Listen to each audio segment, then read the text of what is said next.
Nos coloquemos em pé, irmãos. De fato, Senhor, somente Tu és digno de todo louvor, de toda honra, de toda glória, de toda adoração.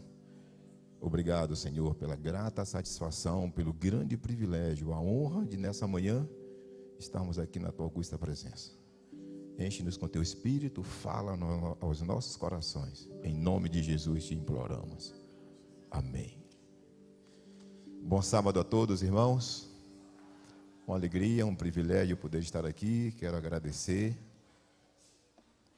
o carinho do pastor Silas, não estar aqui conosco nessa manhã, mas foi quem estendeu a gente a oportunidade de partilhar um pouco da nossa experiência, falar um pouco daquilo que Deus, na verdade, tem feito diante dos nossos olhos, em algumas circunstâncias até mesmo nos usado, para a gente avançar com a pregação do Teu Evangelho ali no continente africano. Sou o pastor Robson, está aqui comigo a minha esposa, a irmã Lígia, daqui a sentadinha, guerreira de missão também, e a minha sobrinha que está ali, que é a nossa visita e nos acompanha nessa manhã. Mas nós trabalhamos ali no pequeno país de São Tomé e Príncipe. Eu não sei quantos de vocês conhecem o continente africano, além do irmão Rodolfo, perdoe-me, Rodolfo, além do irmão Rodolfo. Mas como é sabido dos irmãos, o continente africano é um continente bastante vasto. São mais de 35 países dentro do continente. Então, quando a gente às vezes é levado a pensar na África, geralmente a gente generaliza tudo, né? A gente sempre tem em mente sendo um ambiente hostil, difícil. De fato, a maioria dos ambientes lá são complicados. Nós moramos no segundo menor país do continente africano e também o segundo mais pobre país que existe lá no território. Eu não sei se dá para abrir a imagem aí. Tá. Deus e a África, Robson, é um artigo do PowerPoint. Não está localizando? Os irmãos me perdoem eu dar um pulinho lá para dar uma olhada, irmãos, porque senão vai inviabilizar aqui o processo. Deixa eu só dar uma olhadinha rapidinho aqui.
Alô? Ok. Pois bem, irmãos, então, conforme eu dizia para os irmãos, a gente mora, o país de São Tomé e Príncipe, na verdade são duas ilhas, como o próprio nome já diz, a ilha de São Tomé e a ilha de Príncipe. Mas a distância de uma ilha para outra não é tão pertinho assim. É mais ou menos 1 hora de voo, dá aproximadamente 1.000 quilômetros se fosse em linha reta no asfalto, não é verdade? Então, realmente, é bastante distante. Pode abrir a próxima imagem? Ah, está aqui. Antes da gente... Onde é que eu posiciono isso aqui?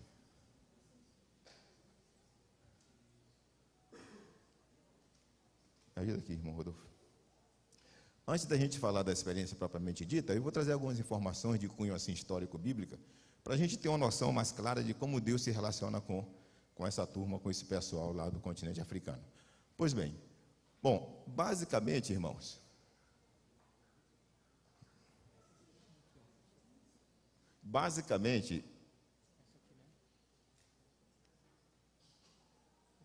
tá, foi, deixa eu ver. Para onde eu aponto isso aqui? Para o TV? Qualquer dificuldade ele passa lá. Para mim não faz muita diferença. Tá. Assim, existem basicamente 2 povos, ou 2 raças, que são historicamente hostilizadas. Essas 2 raças, uma delas é a raça judaica. E a raça esse povo aqui, a história desse povo, a gente como cristão, a gente conhece bem, desde a sua origem, desde o seu surgimento, desde Abraão. Esse povo realmente vem sofrendo toda espécie de discriminação, de ódio, de preconceito, coisas do gênero. E isso foi vivido no ano de 42 e 45, no século passado. Adolf Hitler, com a sua ideologia de nazismo, eles conseguiram exterminar 6 milhões dos 9 milhões de judeus que habitavam o continente europeu. Então foi assim com um extermínio de quase toda a raça que estava por lá. Infelizmente, irmãos, esse tipo de hostilidade aos judeus, esse tipo de ódio, dessa rejeição a essa raça, não é coisa que ficou na história, no passado. Infelizmente, é coisa muito presente, atual, e inclusive muito perto da gente, entre nós. Essa cena que eu estou mostrando aqui para vocês, isso aqui foi, alguns de vocês devem ter acompanhado isso nas redes de televisão, isso tem mais ou menos talvez pouco menos de 6 meses. Aconteceu aqui em Porto Alegre, no Rio Grande do Sul. Esses 3 jovens cujas fotos aparecem aqui, eles fazem parte de um grupo de 9 neonazistas, que eles estavam bebendo, num final de domingo à tarde, num bar, ali no bairro em Porto Alegre, e passaram 3 rapazes na frente do bar, onde eles estavam bebendo.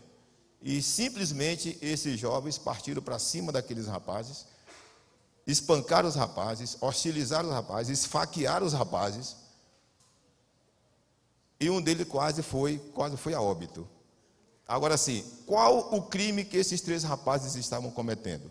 Simplesmente pelo fato de eles estarem portando sobre a cabeça aquele pequeno chapéu típico de uso judaico que a gente chama de kippá.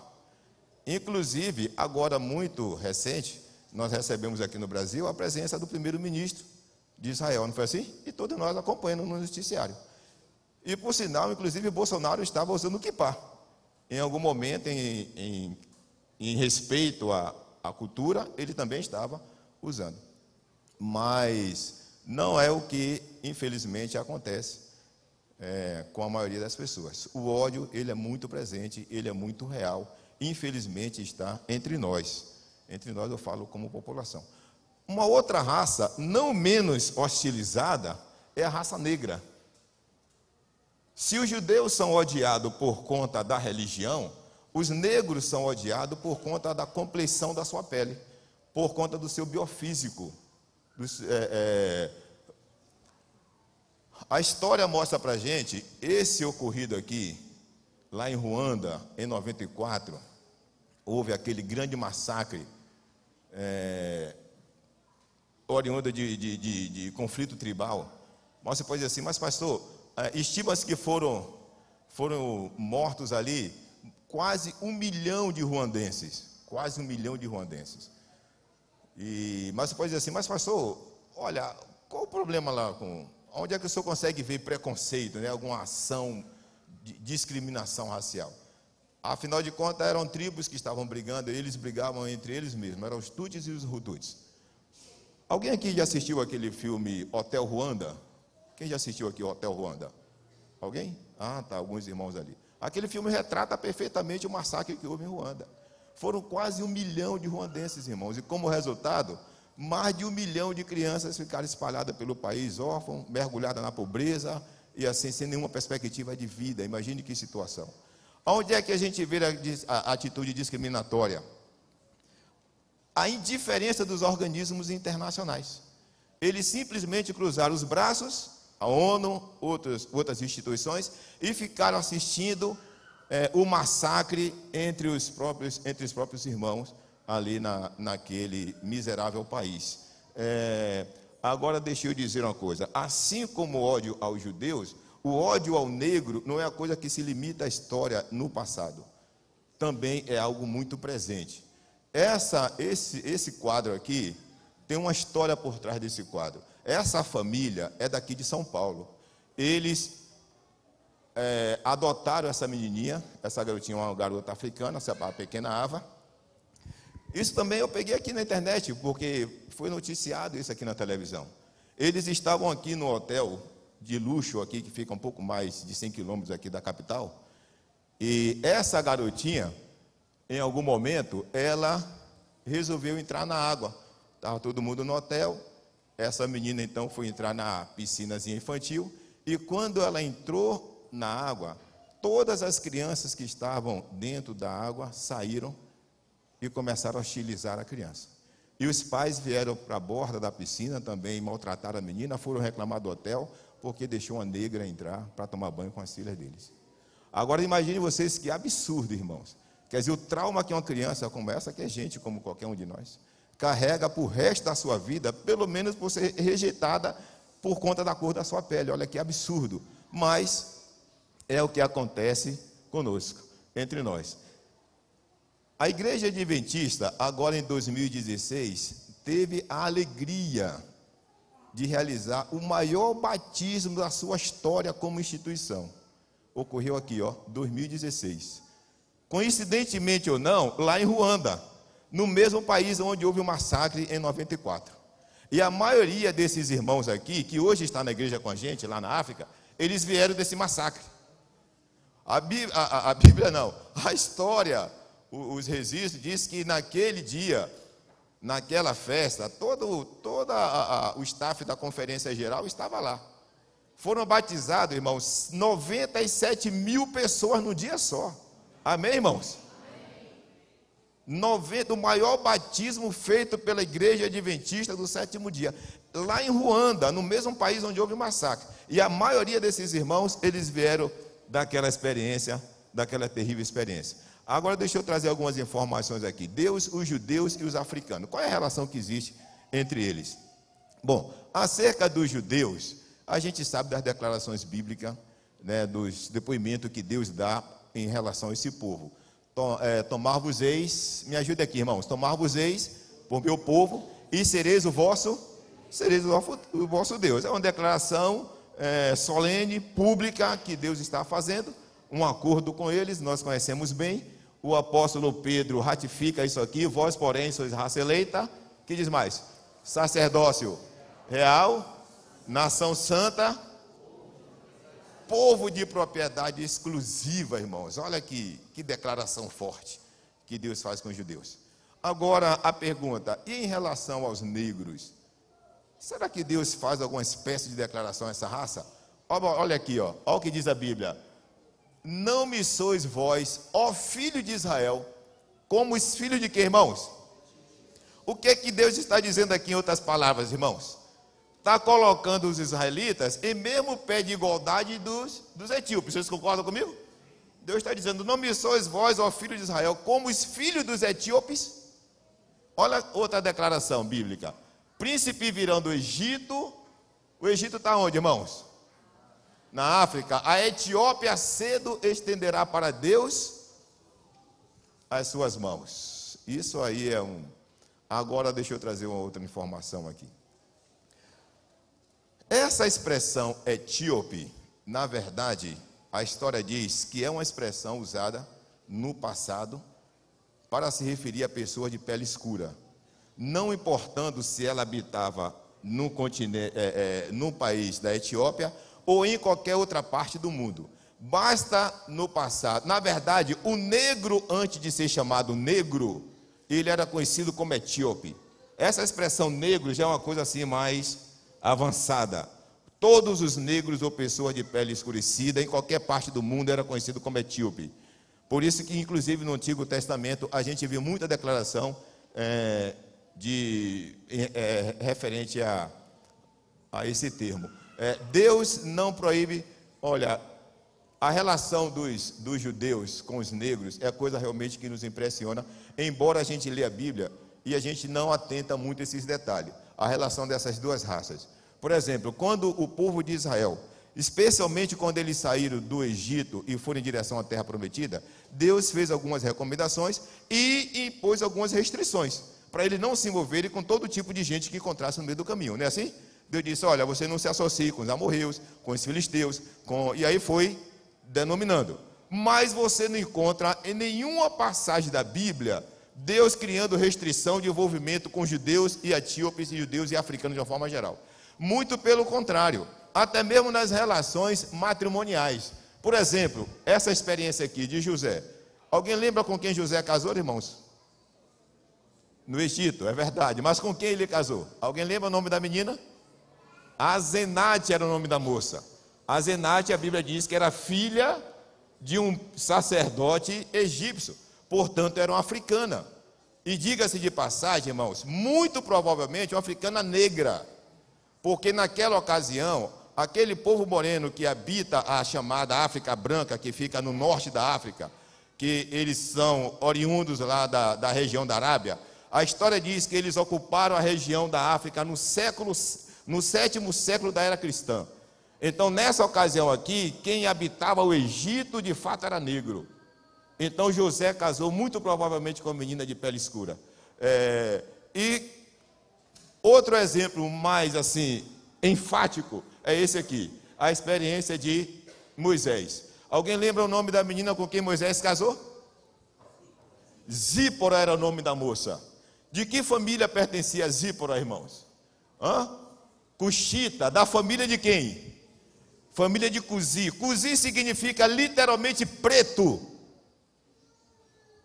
Então Zípora era uma menina africana e uma menina negra. É lógico que quando a gente não tem foto de Moisés. Hoje a gente tira foto até de... Não é verdade? É verdade.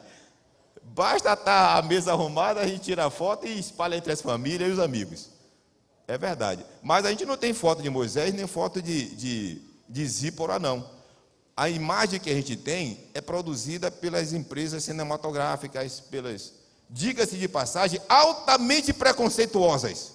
Porque dificilmente você vai assistir um filme de Moisés casar com uma menina negra do lado. Dificilmente você vai ver. Mas a Bíblia diz que quando Miriam e Moisés, eles foram conhecer a cunhada, chegaram lá, Miriam censurou a atitude de Moisés, julgou a capacidade de liderança de Moisés, pelo fato de ter escolhido uma menina negra para casar.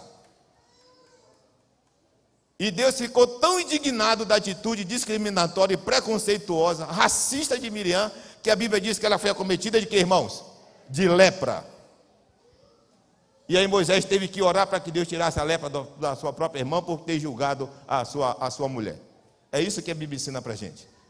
A relação de Deus com esse povo é muito fina, irmãos. Os judeus, no Novo Testamento também a gente é rica de experiência do envolvimento dessas duas raças. Por exemplo, quando os reis magos eles foram visitar Jesus ainda bebê, a Bíblia diz que, ou pelo menos há um consenso entre os estudiosos da Bíblia, que um deles tinha vindo da região da Etiópia. Então, se tinha vindo da região da Etiópia, era um africano, era um negro, ok? E outro detalhe, irmãos, aquele rapaz, Simão Cirineu, lembra desse rapaz aqui? Simão Cirineu, para aqueles que não recordam, foi aquele jovem que foi puxado pelo soldado romano para ajudar Jesus a carregar o que, irmãos? A carregar a cruz. A Bíblia dá o nome desse jovem de Simão Cirineu. Cirineu significa de Simão de Cirene. Cirene era um país, hoje não mais, extinto, mas era um país da África. Portanto, foi um africano que saiu carregando a cruz junto com Jesus. E quando a empresa cinematográfica produz essas cenas através de seus diversos filmes, dificilmente ele vai botar um negro carregando a cruz junto com Jesus. Mas a história diz que era um africano. Isso era um africano, muito provavelmente um negro. Ok, e por aí vai. O tesoureiro lá de Candace, né, que Filipe batizou à margem do rio. Agora deixa eu dizer uma coisa para vocês aqui. Infelizmente, irmãos, o ódio continua muito vivo e muito real entre nós, muito presente. E ele se dissemina de forma imperceptivelmente falando. A gente não se apercebe de como a gente dissemina o ódio. Na canção de Lamartine Babo, talvez você não recorde o nome desse cidadão, mas da canção alguns de vocês vão lembrar. O teu cabelo não nega mulata, porque és mulata na cor. Conhece isso, irmãos? Alguém conhece? Mas como a cor não pega mulata, por isso eu quero o teu. E a gente cantava, né?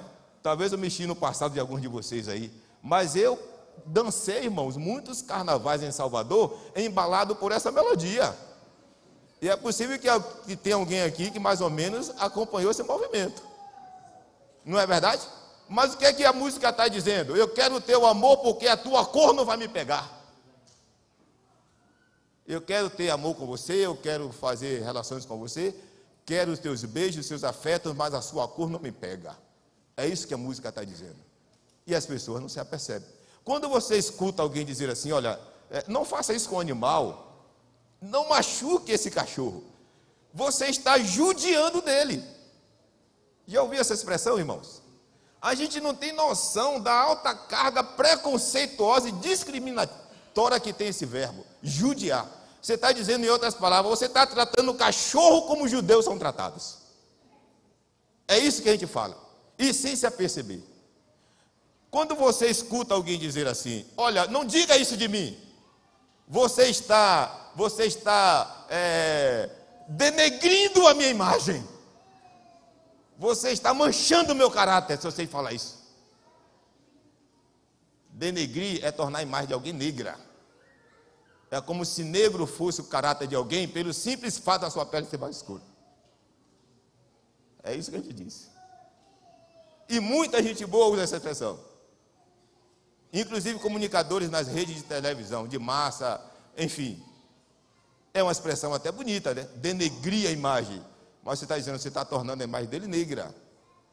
Como se seu irmão, que é negro, tivesse um caráter imaculado. Então, todas as vezes que você escutar essa expressão, se vê tentado a falar, pense 2 vezes antes. Mas, irmãos, o fato é que Deus não tem cor. Graças a Deus por isso, amém? Deus não tem cor. O que é que Deus tem, irmãos? Deus tem luz. De maneira que todos aqueles que dele se aproximam são agraciados com o raio de luz que emana da tua graça, da tua misericórdia e bondade. Por isso que atrai todos nós. Não importa se negro, se branco, se amarelo, se vermelho, de cabelo crespo ou liso, porque Deus é Pai, é bondoso, é compassivo e de fato não tem cor. A fé que nós abraçamos, cristianismo, ela nasceu num ambiente afrodescendente. Ela nasceu num ambiente árabe, ou perdoe-me, um ambiente Ásia africana. O próprio Jesus tem sangue africano. Ele é da linhagem de Moisés, sim ou não? Moisés nasceu aonde? No Egito.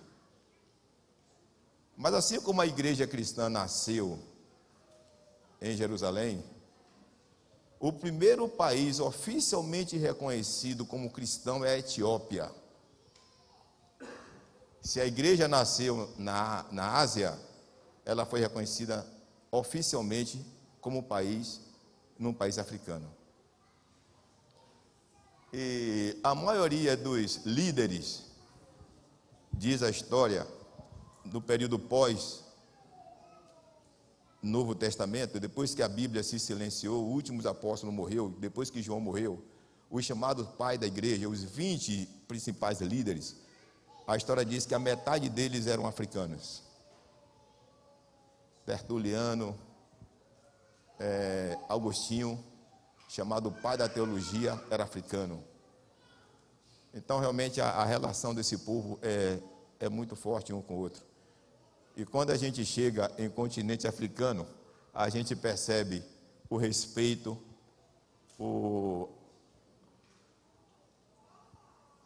a admiração que esse povo tem com o Deus e o temor que ele tem ao Deus de Israel, de Abraão, de Isaque e de Jacó. E o seu mais proeminente descendente, Jesus Cristo, a quem nós adoramos. Amém, irmãos? E isso é facilmente percebido. Você chega em continente africano, você vai ver muita gente envolvida com muitas religiões.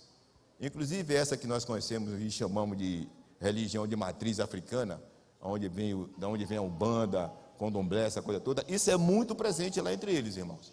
Eu não sei lá em Guiné-Bissau, que eu ainda não estive lá, mas lá em São Tomé e Príncipe há muito desse negócio. Agora, dificilmente você vai encontrar um africano ateu. Você pode encontrá-lo numa região equivocada, mas ateu é difícil. E isso a gente percebe quando a gente chega por lá. Deixa eu narrar aqui alguns pequenos fatos que ocorreram com a gente lá. Quando nós chegamos no país, é natural que, lógico, a gente no aeroporto se dirija ao serviço de imigração do país. Ali onde estão os agentes para tomar ali da sua documentação, checar tudo direitinho, e você então poder entrar. Quando nós chegamos em São Tomé e Príncipe, esse rapaz que está aí de colete amarelo, está dando para ver, irmãos? Esse jovem que está de colete amarelo, ele é um agente da Receita Federal lá, é um agente de imigração. E foi ele a primeira pessoa com quem eu me associei, me relacionei lá no continente. Ele estava sentado lá no birô dele e eu estava aqui na fila com meus documentos. Quando chegou a minha vez, eu coloquei meus documentos nas mãos dele. Então ele pegou, observou direitinho, checou lá o passaporte, as vacinas, pegou o visto. E no final, irmãos, ele veio me entregar. Quando ele colocou o documento na minha mão, ele aí disse assim: Maranata. Foi o que eu respondi para ele, irmãos? Amém? Foi o que eu disse para ele. Aí ele deu risada, né? Ele sorriu. Ele disse assim: seja bem-vindo, pastor. Ele tinha visto no meu visto que eu era pastor e missionário. Ele só não sabia qual era a religião. Então, quando ele disse assim, Maranata, aí eu respondi para ele. Então ficou fácil, ele sorriu. E aí eu troquei umas 2 palavrinhas com ele e pedi até para tirar uma foto, né? Ele saiu ali e tal. Depois que a gente pegou a bagagem, ele saiu e a gente foi tirar uma foto. Deixa eu chamar o irmão. Chega aqui, irmão. Fica aqui do meu lado. É o irmão Rodolfo. Quando ele veio aqui no Brasil, geralmente a gente se cumprimenta assim. Não é assim? Tudo bom, irmão Rodolfo?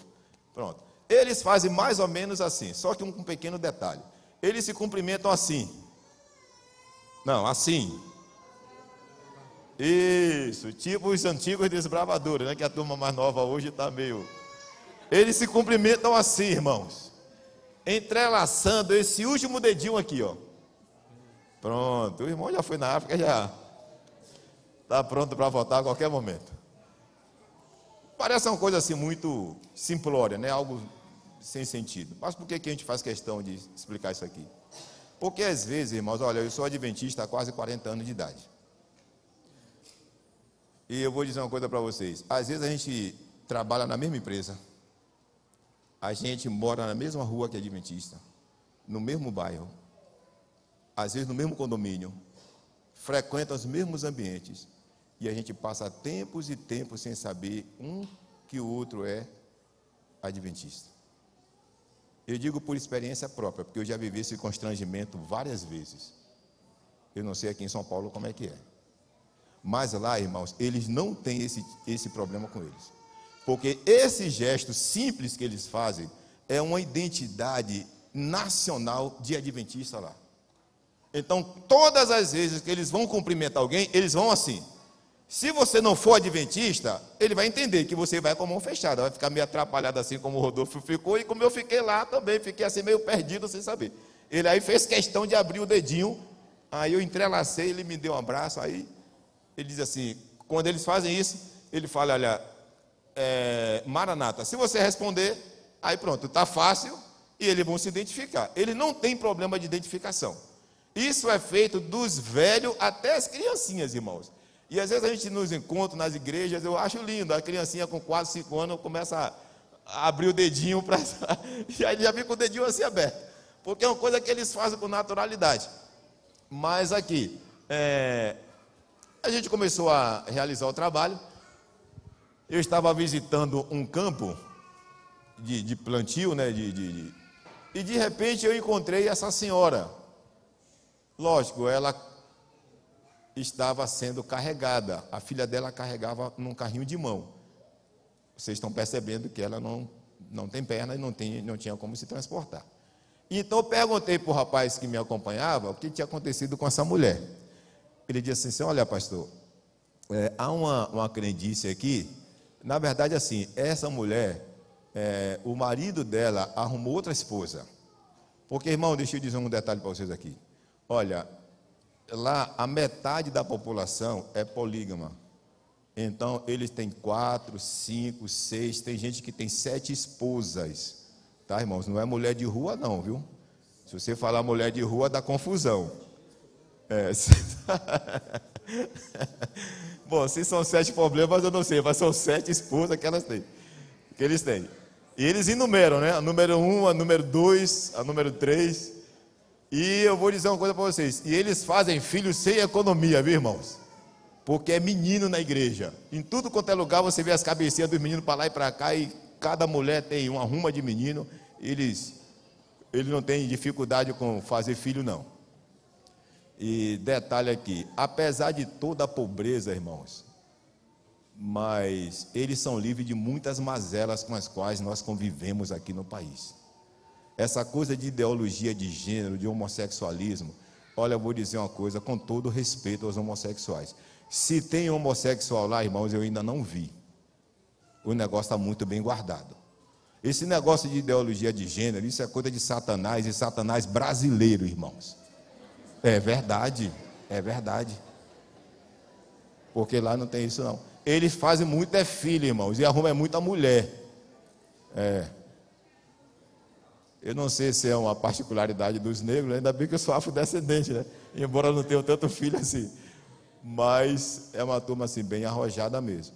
Então eles dizem que o camarada, quando arrumou a outra esposa fez uma bruxaria para essa mulher. Então a tal de uma cobra preta passou nas pernas dela na mata, e aí apodreceram as pernas dela. É a crendice da localidade. E então eu me aproximei dela e fui conversar um pouquinho com ela, né? Fui tentar falar até de Jesus para ela e tal. E quando eu cheguei lá, eu descobri que ela planta jigumba. Os irmãos conhecem jigumba? Conhece, irmã? Jigumba. Aí me assustou o nome, né? O nome meio esquisito. Aí eu fui perguntar para ela o que era jigumba, né? Ela mandou a menina dela pegar. Aí a menina entrou, e quando ela veio de lá para cá, trazia uma lata cheia de jigumba. E quando ela me apresentou, me mostrou, jigumba é amendoim, irmãos. Eu tive essa sensação também, né? Eu respirei aliviado, digo, ainda bem. Eu disse, então eu quero jigumba. Eu comprei uns 2 quilos de jigumba, né? E no final, quando eu estava me despedindo, eu tentei falar umas palavrinhas de Jesus para ela só me ouvindo.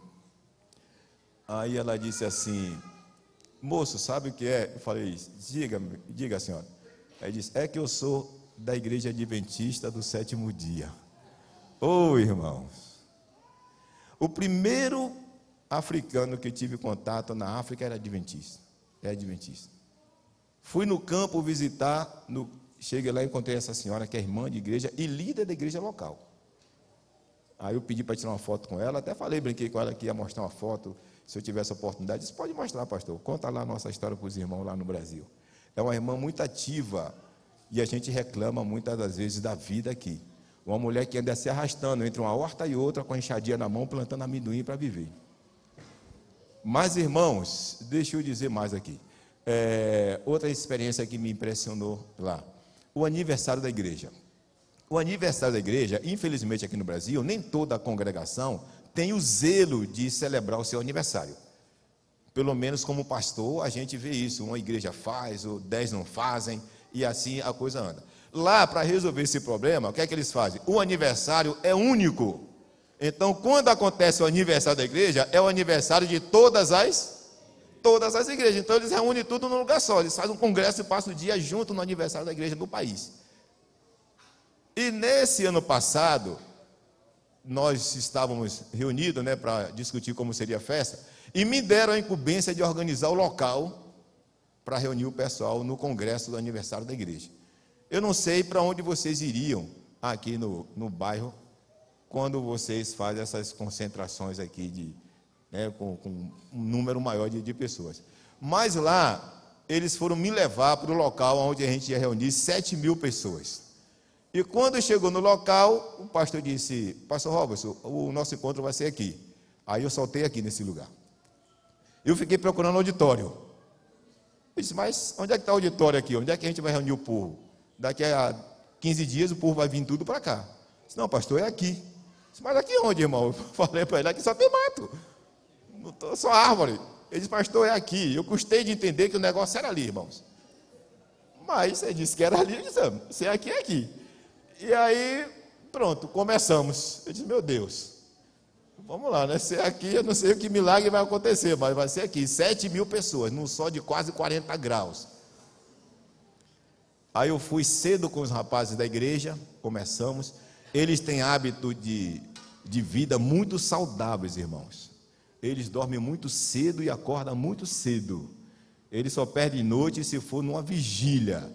Coisa que a gente não faz aqui no Brasil já há muito tempo, né? Fazer vigília noturna.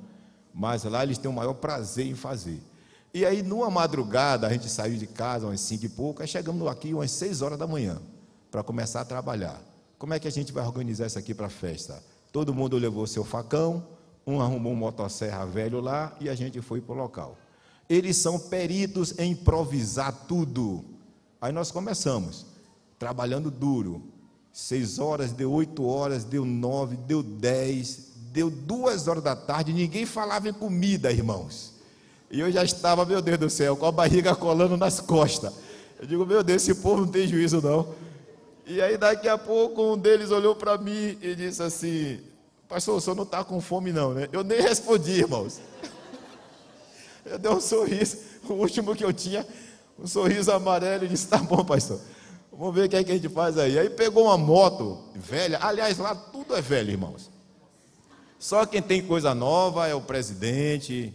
Esse pessoal que anda de avião, né, carregando os relógios prateados, vem para aqui para São Paulo, trazendo malas de dólares. Essa turma tem dinheiro. O povão não tem nada. E aí, ele pegou uma moto velha e foi até a feira. Olha, com todo respeito, se a gente já tem dificuldade com higiene aqui nas nossas feiras, imagine um lugar como esse, irmãos. Quando é chuva, é lama. Quando o sol bate forte, é poeira e tudo lá espalhado. E aí trouxeram da feira uns 2 quilos de peixe no sal, peixe salgado.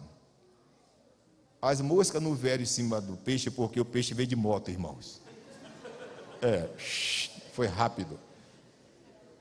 E aí, chegando lá, eles já tinham arrumado uma caçarola, um pouco de lenha, foi lá no córrego, e quando o garoto chegou com o peixe, irmãos, eles sacudiram o peixe e jogaram dentro da caçarola. Tem negócio de lavar em 7 águas, passar limão, esquece esse negócio. Eu disse, meu Jesus, eu só olhando o movimento, né? Eu nunca tinha comido fora de casa, né? Só comia com minha mulher. Esse foi o dia da prova. E aí, olhando, eles... Eu disse, sim, mas aí... Aí um deles correu no pé de frutapão. Lá tem muita frutapão. Aliás, frutapão lá é o pão nosso de cada dia. Eles comem frutapão todos os dias. Aí um moleque correu no pé de frutapão. Está dando para ver algumas aqui, irmãos? Aí eles pegam frutapão. Vocês conhecem frutapão aqui, não conhecem? Olha, eu fui criado comendo frutapão cozido. Eles pegam o frutapão e colocam em cima do fogo, irmãos. E aí vira aquela bola preta. Eu digo, meu Deus, é hoje, né? Peixe mal lavado com cinza de frutapão. E daqui a pouco, depois que vira brasa, eles aí vão limpando, tira tudo direitinho, descasca. O outro correu, trouxe uma moita de folha de bananeira, aí botou no chão, fez uma mesa no chão, eles improvisam tudo rapidinho. Aí daqui a pouco tirou o peixe mal escaldado da vasilha, botou ali, cortou o frutapão. Agora fica aquela bola branca e fumaçando, parece bolo, irmãos. Irmãos, aí orei. Foi a mais fervorosa oração que eu já fiz na minha vida, irmãos. Eu disse, Jesus, segura a minha alma, porque o corpo só Deus sabe onde vai parar. Agora deixa eu dizer uma coisa para vocês, irmãos, olha, foi a frutapão mais gostosa que eu já comi na vida. Aí quando eu cheguei em casa, minha mulher queria cozinhar, eu disse, não cozinha esse troço não, que cozido não tem gosto de nada. O negócio é como os africanos fazem. Mas aí, irmãos, chegou no sábado, lógico, o sábado chegou e o povo veio também. O país todo estava mobilizado para a festa da igreja. E aí eles vão chegando. Ali a gente limpou tudo, irmãos. Meteu motosserra nas árvores, arrancou a árvore, fez tábua, fez toco e assentou todo mundo e eles ficam lá o dia todo sentadinho num sol de quase 40 graus. Interessante, ninguém reclama de nada. A gente tem descoberto lá, irmãos, que para ser feliz não precisa de nada. Aliás, o correr atrás de muita coisa é o motivo da perda da felicidade e o mergulho numa vida depressiva. Eles não têm falta de nada, irmãos. Eu às vezes fico olhando eu fico inconformado com como eles se conformam pela ausência das coisas. É assim ou não é, irmãos? Eles não têm nada, mas a felicidade é esboçada no semblante deles. E eles chegam e uma das partes, aí vem, cada comunidade tem a sua participação. Lá não tem essa coisa de esse serviço musical bonito que a gente tem aqui, né, instrumentabilidade, nada disso, irmãos. Lá eles cantam de forma uníssono, eles vêm, cantam no dialeto, não tem negócio de, fulano é barítono, fulano é tenor, é contralto, não, esquece esse negócio. Todo mundo ensaia e eles vêm com o espírito mais puro de adoração e apresentam o seu louvor no dialeto deles. A gente não entende nada que eles estão cantando, mas lógico, né? O amém é universal. Aí quando chega no final da música, a gente dá um amém junto com todo mundo. Ok? Mas uma das partes assim mais interessantes do evento é essa aqui. É no momento que se recolhe os dízimos e as ofertas. Quem tem dinheiro, coloca na salva o seu dinheiro. Quem não tem dinheiro, irmãos, aí traz a mandioca, traz a jaca, traz a banana, traz a farinha e traz a galinha também, viu, irmãos? Aqui a gente sai de casa, tem um cuidado de carregar a Bíblia e um celular, de preferência de última geração. Mas lá, quando eles vão chegando, eles trazem a Bíblia, quem tem Bíblia, porque nem todos têm Bíblia. Aqui a gente tem 2, 3 Bíblias em casa e esquece de trazer uma. Lá eles vêm, traz a Biblinha na mão e na outra mão traz a galinha, irmãos. Aí sentam lá, fica ali sentadinho, esperando esse momento solene que chega a ser emocionante. Eu, quando vi essa cena pela primeira vez, realmente me comoveu. A sensibilidade e a fidelidade deles. Talvez você esteja perguntando, mas pastor, então o que é que faz com aquilo ali? No final do programa, aí o tesoureiro vai na frente e anuncia para os irmãos quem quer levar as ofertas. Aí aqueles que desejam levar a jaca, a galinha, pega, toma-se o nome da pessoa e no sábado vindouro a pessoa devolve a oferta lá na igreja onde ele congrega. Vocês entenderam como a coisa funciona? Eles são assim muito práticos também com as coisas que eles fazem. Bom, para encerrar, eu queria contar a experiência dessa comunidade aqui. Eu disse para vocês que lá eles são realmente muito pobres. Energia lá é energia de gerador, irmão, no país todo. Você imagina, é um país ainda a ser mantido por energia gerador, meu amigo, é porque realmente a situação é muito precária, a situação. E volta e meia falta energia, às vezes passa 3, 4 dias sem energia, irmãos, e você não tem a quem reclamar, perde tudo que você tem dentro da geladeira, tem que comprar tudo de novo, porque perdeu 4 dias, já perdeu tudo que você tinha dentro. É interessante falar em perda de geladeira. Deixa eu mencionar um fato aqui interessante para vocês. Quando nós chegamos lá, lógico, quando a gente saiu daqui, eu era pastor da igreja central lá de Mossoró. Quando a gente foi, a gente vendeu tudo que tinha para ir para lá. E o trocado que a gente levou, chegou lá, acabou rápido. Compramos um carrinho velho lá, as coisinhas. E no final faltou comprar um fogão. O dinheiro não deu mais para comprar o fogão. A maioria deles lá, eles cozinham com fogão a querosene. Na verdade, é um instrumentozinho que eles têm, que eles metem querosene dentro, e é o que eles cozinham, com o que eles cozinham. Aí eu dizia para minha mulher, olha, vamos comprar um negócio desse de querosene, porque não tem mais dinheiro para comprar mais nada. E aqui, e lá, irmão, ninguém vende fiado, nada não. Se você tem dinheiro, você compra. Se você não tem, cartão de crédito, eles nem conhecem, irmãos. Esse negócio de você chegar, essa coisa que inferniza a vida de muita gente, graças a Deus que lá não existe não. Agora também tem um detalhe, ele não perde noite de sono por dever nada a ninguém não. Eles não ficam sem dormir não, ele dorme bem. Não deve nada a ninguém. E aí eu descobri que tinha uma senhora no centro que vendia fogão à prestação na loja dela. Aí eu falei para minha mulher, cheguei a brincar, eu disse, rapaz, que tem uma brasileira aqui. Porque vender fiada no Brasil mesmo, né? Eu disse, lá, vamos lá. Aí a gente foi lá, sentou com a mulher, ela ajeitou tudo direitinho, documentação e tal. E no final, eu fiquei esperando ela dizer em que momento eu ia levar o fogão. Ficamos sentados ali, um olhando para a cara do outro. Como ela demorou, eu disse, sim, senhora, e em que momento então eu posso carregar o fogão?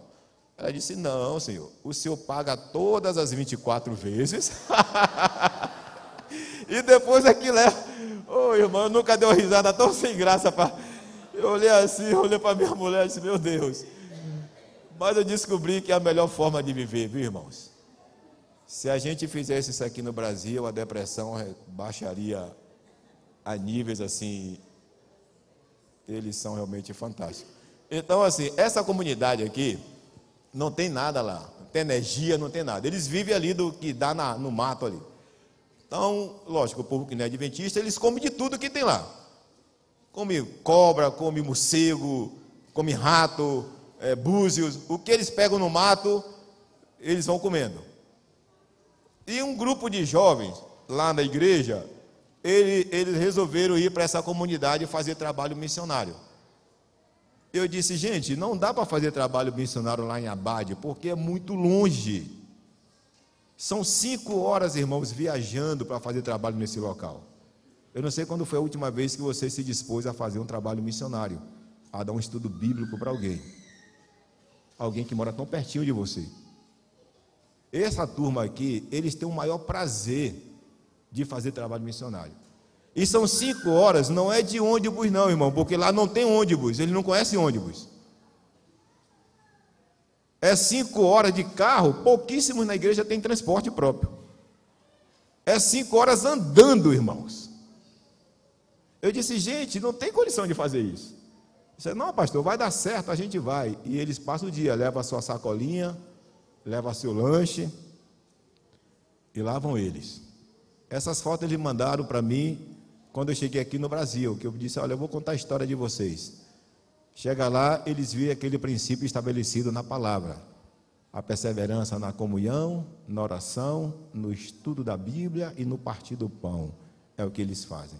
Ensinando a comunidade a viver os princípios da palavra de Deus. E passado uns 30 dias, e ali vai o fruta-pão, vai banana verde, viu? Porque eles não comem banana madura. Eles não têm hábito de comer banana madura.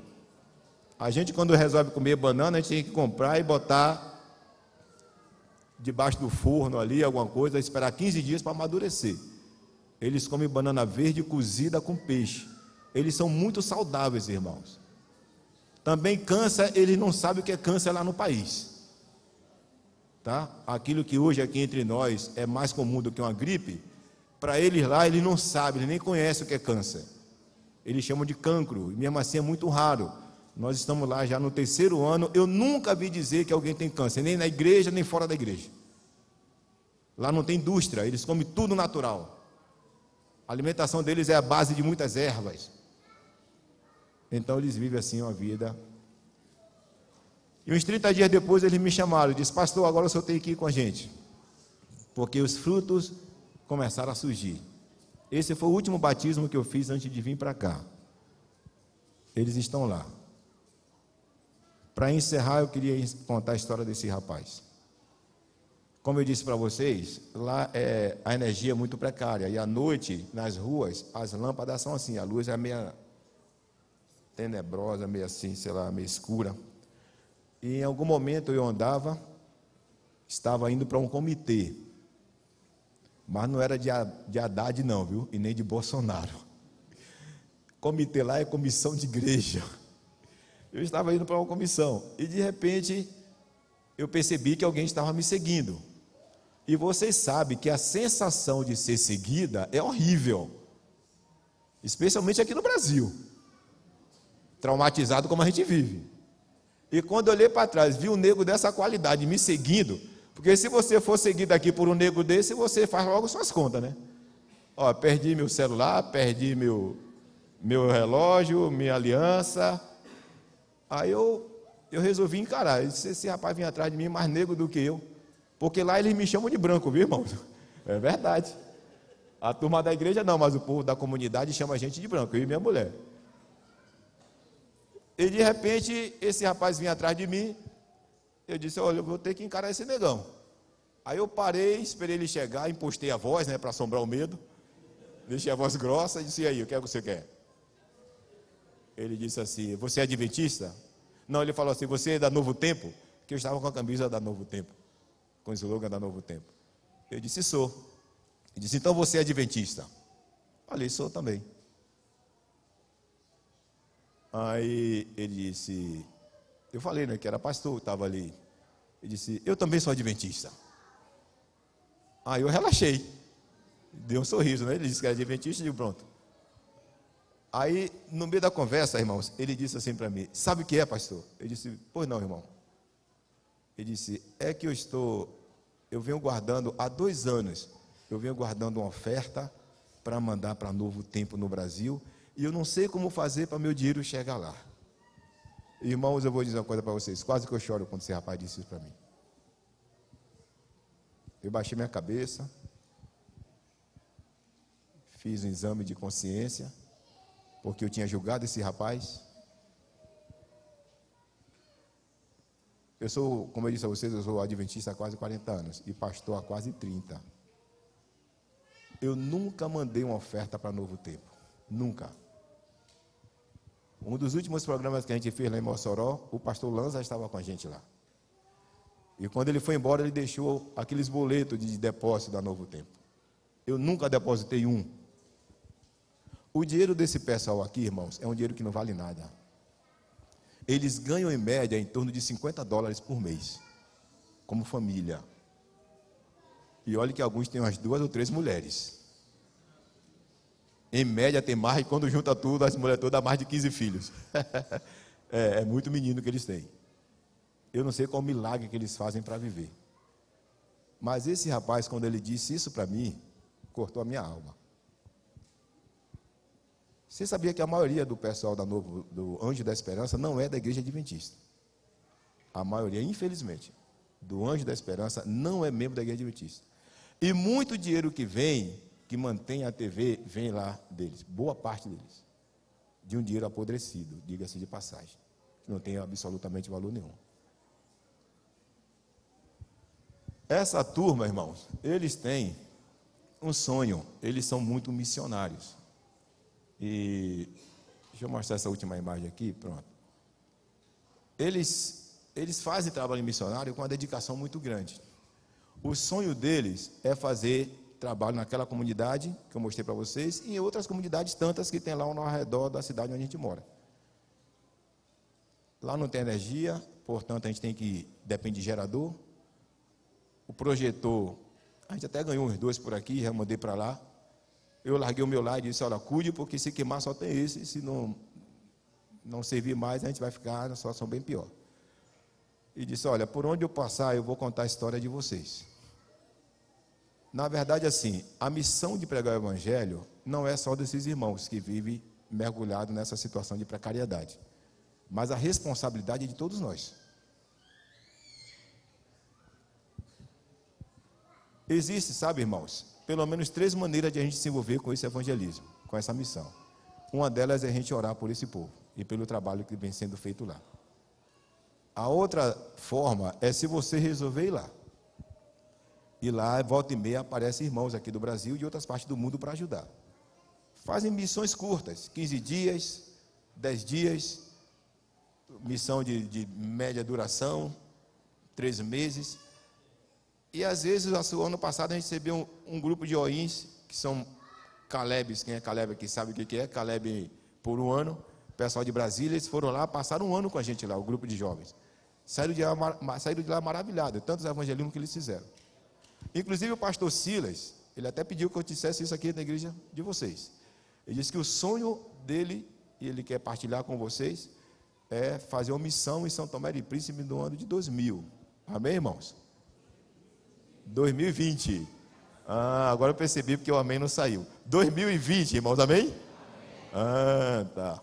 É verdade. Então, o pastor Silas está sonhando com esse projeto.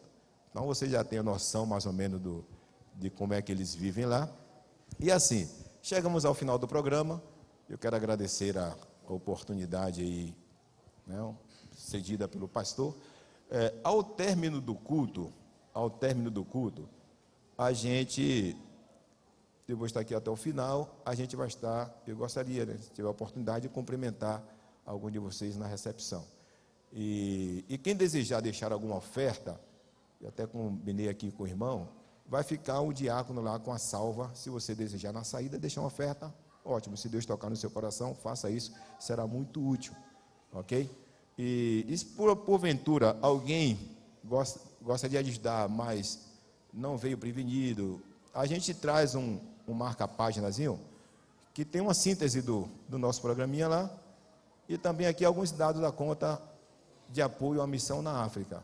Então, posteriormente, se você sentir o desejo de participar, você leva na saída, lá na recepção, a gente vai distribuir e você vai receber, tá bom?